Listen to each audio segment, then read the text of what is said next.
بسم اللہ الرحمن الرحیم۔ Homeopathic medicine picric acid. Picric acid کا اگر ہم سورس دیکھیں تو یہ ایک کیمیکل کمپاؤنڈ ہے جو ٹرائی نائٹروفینول کے نام سے جانا جاتا ہے۔ یہ ایک زرد رنگ کا کرسٹلائن پاؤڈر ہوتا ہے اور بیسیکلی یہ نائٹرک ایسڈ سے تیار کیا جاتا ہے۔ تو پکرک ایسڈ کا تعلق ایک کیمیکل گروپ سے ہے اور یہ ایک کمپاؤنڈ ہے جس سے پھر یہ میڈیسن تیار کی جاتی ہے جو ہومیوپیتھک میں استعمال ہوتی ہے۔ پکرک ایسڈ کو ہومیوپیتھی میں 19ویں صدی کے آخر میں متعارف کیا گیا تھا، یعنی کہ یہ ایک کہہ لیں کہ نئی میڈیسن ہے، پرانی میڈیسن نہیں ہے، اور اس کا جو اثر ہوتا ہے وہ نظام عصبی پر، نروس سسٹم پر ہوتا ہے۔ ہومیوپیتھی سے پہلے اس کا استعمال مختلف میڈیکل ایشوز میں کیا جاتا تھا، جیسے دماغی تھکاوٹ، اعصابی کمزوری یا ذہنی دباؤ وغیرہ، سٹریس، ٹینشن وغیرہ، اس طرح کے کیسز میں اس کا استعمال کیا جاتا تھا۔ ہومیوپیتھی میں اس کا استعمال اس وقت شروع ہوا جب اس کے جسم پر مختلف اثرات دیکھے گئے اور اس نے تھکاوٹ اور ذہنی دباؤ کے مسائل میں بہتری دکھائی۔ اب ہومیوپیتھی میں پکرک ایسڈ کو کہاں پر استعمال کیا جاتا ہے، کیسے استعمال کیا جاتا ہے؟ تو ہومیوپیتھی کے اندر پکرک ایسڈ کو ذہنی یا جسمانی تھکاوٹ، نیند کی کمی اور مختلف قسم کے نروس ایشوز میں استعمال کیا جاتا ہے۔ ایسی بیماریاں جن کا تعلق نروس سسٹم سے ہو ان میں پکرک ایسڈ کو استعمال کیا جاتا ہے۔ عصبی نظام پر، نروس سسٹم پر یہ میڈیسن اثر کرتی ہے۔ اگر ہم رسک فیکٹر کی بات کریں تو رسک فیکٹرز میں نیند کی کمی شامل ہے۔ نیند کی کمی سے ہونے والی اعصابی بیماریاں یا جسمانی یا ذہنی کام جو لوگ زیادہ کرتے ہیں اور اس کی وجہ سے انہیں جسم میں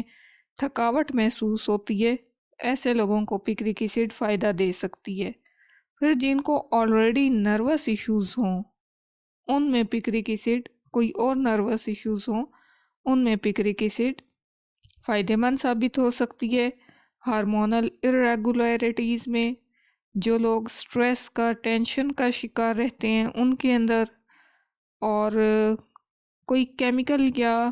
کوئی میڈیسن ایسی استعمال کر لی جائے جس کی وجہ سے نروس ایشوز ہوں تو وہاں پر بھی پکرک ایسڈ کام کرتی دکھائی دیتی ہے۔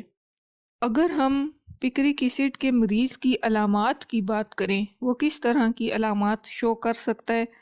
تو پیشنٹ کے اندر مینٹل فٹیگ ملتی ہے، دماغی تھکاوٹ۔ پیشنٹ ذرا سا کام کرتا ہے تھک جاتا ہے، ہر وقت خود کو دماغی طور پہ تھکا ہوا محسوس کرتا ہے۔ پھر اس کے اندر نروس سٹریس ملتا ہے، اعصابی دباؤ، نروس کے ایشوز، اور مینٹل سمٹمز کی اور بات کریں تو چڑچڑاپن پایا جاتا ہے مریض کے اندر، اینزائٹی پائی جاتی ہے، اور پھر ان نروس ایشوز کی وجہ سے انسومنیا کی کنڈیشن پیدا ہوتی ہے، نیند کی کمی، نیند کا نہ آنا، اور پھر یہ ساری جو مینٹل کنڈیشن ہے یہ لیڈ کرتی ہے ٹورڈز فزیکل ویکنیس، جسمانی کمزوری۔ مینٹل ویکنیس شروع ہوتی ہے جو فزیکل ویکنیس تک پہنچ جاتی ہے۔ دل کی دھڑکن میں بے قاعدگی محسوس ہوتی ہے پیشنٹ کو، irregular ہارٹ بیٹ ہوتی ہے اس کی، اور پھر پٹھوں کے درد یا تکلیف اور ڈسکمفرٹ محسوس کرتا ہے، یا تو مسکولر ویکنیس ہے یا ڈسکمفرٹ ہے ڈیو ٹو نروز، کیونکہ نروز افیکٹ ہوتی ہیں تو یہاں پہ نرو سے ریلیٹڈ ایشوز، ہمیں نرو سے ریلیٹڈ پینز، کمزوریاں نظر آتی ہیں، اور اس کے ساتھ پھر اریٹیبلٹی اور اینگر اور اینزائٹی، سٹریس وغیرہ پیشنٹ میں رسک فیکٹر کے طور پر پایا جاتا ہے۔ چڑچڑاپن پایا جاتا ہے، غصہ مریض کو جلدی جلدی آ جاتا ہے، اور اس کے جو پکرک ایسڈ میں درد پائے جاتے ہیں ان کی خاص جو موڈیلٹی ہے وہ یہ ہے کہ مریض کو درد والی جگہ پر دبانے سے یا ٹھنڈا پانی لگانے سے سکون ملتا ہے۔ مریض اپنے ہاتھ ٹھنڈے پانی میں ڈپ کر کے، اب جو اس کا سر کا پین ہے، سٹریس کی وجہ سے ہونے والا پین، ڈپریشن کی وجہ سے ہونے والا پین، وہ مریض کو زیادہ تر سر کے پچھلے حصے میں محسوس ہوتا ہے، آکسیپیٹل ہیڈ ایک۔ تو اس پین میں پھر دیکھا گیا ہے کہ مریض ہاتھ کو ٹھنڈے پانی میں ڈبو کے تو پیچھے سر کے وہ ہاتھ پھیرتا ہے، تو اس طرح کے ٹھنڈا پانی لگانے سے مریض کو درد والی جگہ پر آرام محسوس ہوتا ہے۔ کہ یہ اس کی مین سمٹمز آتی ہیں کہ ذہنی تھکاوٹ ہوگی، جسمانی تھکاوٹ ہوگی، اور irregular ہارٹ بیٹ ہوگی، انسومنیا مریض میں پایا جائے گا، اریٹیبلٹی اور اینگر کی اس کو کمپلینٹس ہوں گی، ہارمونل irregularities پھر اس میں آ سکتی ہیں۔ اور اس کے رسک فیکٹر کی بات کریں تو کہانی پیچھے یا تو جسمانی اور یا ذہنی کام کی زیادتی ہوگی، تو یا نیند کی کمی، سٹریس، ڈپریشن وغیرہ، یا کسی ایسی میڈیسن کا استعمال جس کی وجہ سے باڈی کی کمپوزیشن میں چینجنگز آئی ہیں، باڈی کی کیمیکل کمپوزیشن میں،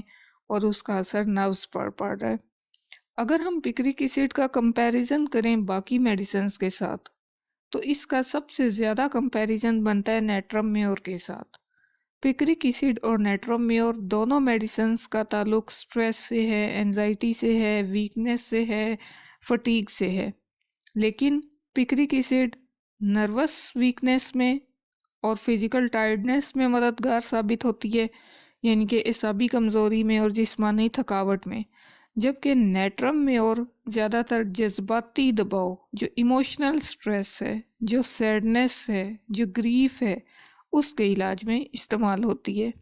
پکرک ایسڈ کے پیشنٹ پہ ہو سکتا ہے کام کا دباؤ ہو سکتا ہے فزیکل سٹریس ہو،